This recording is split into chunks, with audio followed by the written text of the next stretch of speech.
नमस्कारम भारतम। हम सभी जानते हैं कि भाषा का प्रयोग कितना महत्वपूर्ण है। भाषा ही एक ऐसा माध्यम है जिसके कारण से हम सभी ज्ञान, विज्ञान या ज्ञान जैसी सभी चीज़ों को ग्रहण करते हैं, प्राप्त करते हैं। और भाषा ही है जो दो अनजान अजनबी लोगों के बीच में प्रेम संबंध स्थापित करता है। और भाषा का ही प्रयोग है जो दो मित्रों में, दो प्रेमी जनों में शत्रुता का भाव पैदा कर देता है, संघर्ष का भाव पैदा करता है यदि हम उसके गलत प्रयोग करते हैं।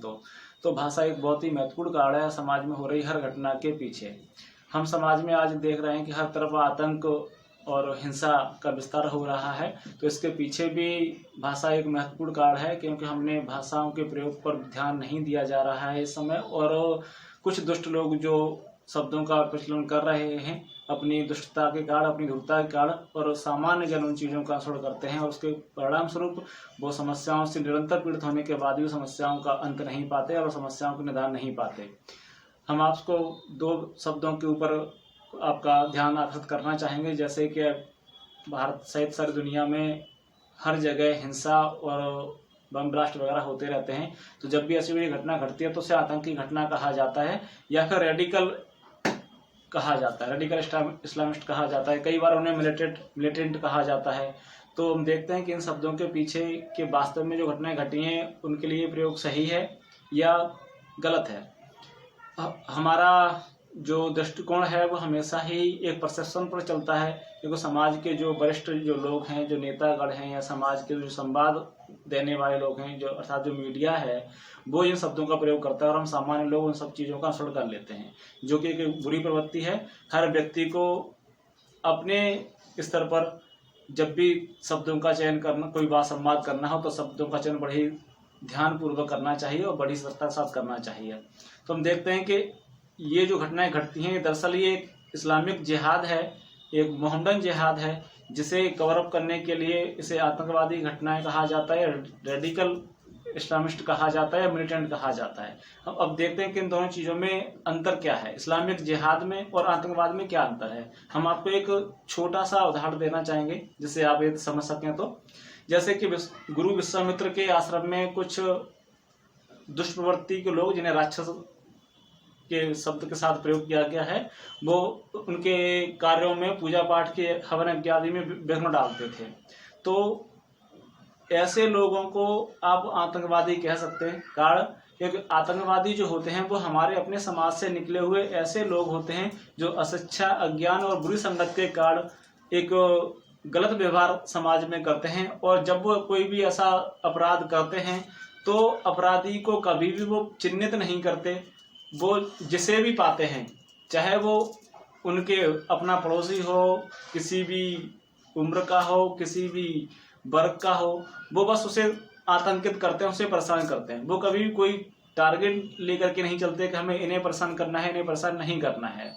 और उनके पीछे उनका कोई लार्ज स्केल पर कोई उद्देश्य नहीं होता, कोई योजना नहीं होती। वो बस अपनी अज्ञानता के कारण जो उन्हें दूसरों को तंग करने से जो खुशी मिलती है, जो हर्ष होता है, बस उसके लिए वो सारे काम करते हैं, या फिर अपनी कुछ व्यक्तिगत जरूरतों के लिए ऐसा वो लूटमार करते हैं। उनके पीछे कोई लंबी योजना नहीं होती है। तो ऐसे लोगों को आतंकवादी कहा जाता है जो समाज में बुरी प्रवृत्ति के शिकार हैं और लोगों को आतंकित करते हैं अनावश्यक ही अपनी क्षुद्रताओं के कारण। और लेकिन उनके पीछे सबसे बड़ी बात जो है, मैं बार बार इस बात को दोहरा रहा हूँ कि उनके पीछे कोई योजना नहीं होती, उनका कोई समाज नहीं होता, वो बस अपनी खुशी के लिए ऐसा करते हैं। और इस्लामिक जिहाद क्या है दूसरी ओर? इस्लामिक जिहाद जो है, जो वर्तमान में हर जगह संपूर्ण विश्व में जो हो रहा है, वो बुरे लोगों के द्वारा किए गए कृत्य नहीं है, बुरे भटके हुए लोगों के द्वारा किए गए कृत्य नहीं है, किसी भी तरह से वो लोग गुमराह नहीं है। उनके पीछे एक विस्तृत योजना है और जिन लोगों को वो टारगेट करते हैं उनके पीछे भी एक पूरे व्यवस्थित तरीके से उन पर वो विचार करते हैं, क्योंकि सारी दुनिया में ये लोग बार बार उस चीज़ को रिपीट करते रहते हैं। लेकिन दुर्भाग्य से जो उनके संरक्षक के रूप में खड़े होते हैं वो हमारे समाज के अपने ही कुछ अज्ञानी टाइप के लोग जो राजनीति में प्रवेश पाए हुए हैं, सत्ता में हैं या मीडिया में हैं, वो उन्हें कवर अप करते रहते हैं। जैसे कि हमने आपको बताया आतंकवादी के बारे में कि उनके पीछे कोई उद्देश्य नहीं होता, जबकि इस्लामिक जिहादी जो होते हैं उनके पीछे उनका अपना पूरा समाज है। वो समाज के बिगड़े हुए लोग नहीं हैं, बल्कि पूरा समाज उसके साथ होता है। और इस्लाम का जो फंडामेंटल है, जो उसका जो मूल है, वो ये है कि वो उन लोगों को सभी को ख़त्म करना चाहते हैं, उनकी सारी संपत्ति आदि को नष्ट करना चाहते हैं जो इस्लाम को फॉलो नहीं करते, मोहम्मद को फॉलो नहीं करते। तो यहाँ एक सीधा सा इनके पीछे एक पूरी विस्तृत रणनीति है और वो हर किसी को टारगेट नहीं करते। वो सिर्फ जो गैर मुस्लिम हैं या ऐसे मुस्लिम जो उनकी जो अकॉर्डिंग टू कुरान अपने बिहेव को नहीं रखते हैं, वो सिर्फ उन्हीं को टारगेट करते हैं, अन्य किसी को टारगेट नहीं करते। तो जहाँ कहीं भी कोई घटना घटती है, आतंकी घटना घटती है समाज में, जैसे दिल्ली में अभी घटना घटी, अभी बेंगलुरु में घटना घटी, तो ऐसी घटनाओं को जब हम चिन्हित करें तो हमेशा ध्यान रखें शब्दों का।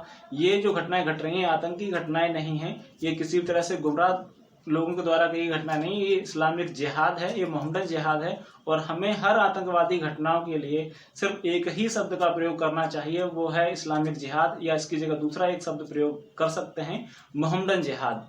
और इन दोनों शब्दों के अतिरिक्त आप कोई तीसरा शब्द का प्रयोग करते हैं, जैसे आप मिलिटेंट कहते हैं या आतंकवादी कहते हैं या रेडिकल शब्द का प्रयोग करते हैं, तो इसका मतलब है कि आप जो मेन कल्प्रेट हैं, जो मेन जो अपराधी हैं, आप उनका संरक्षण कर रहे हैं, आप उन्हें कवर अप कर रहे हैं और उनका बचाव कर रहे हैं। तो हमें ये ध्यान रखना है कि जो आतंकवादी घटनाएं घट रही हैं वास्तव में वो आतंकवादी घटनाएं नहीं हैं, वो एक इस्लामिक जिहादी घटनाएं हैं। और हमें सिर्फ और सिर्फ उन्हीं शब्दों के द्वारा उन्हें चिन्हित करना चाहिए जिस कारण से वो हो रही हैं। आतंकवादी घटनाएं अलग होती हैं और इस्लामिक जिहादी घटनाएं अलग होती हैं। तो हमें ये ध्यान रखना है और शब्दों का प्रयोग करते समय अपनी सतर्कता बरतनी है। आज के लिए बस इतना ही। नमस्कारम, जय श्री राम, जय श्री कृष्ण।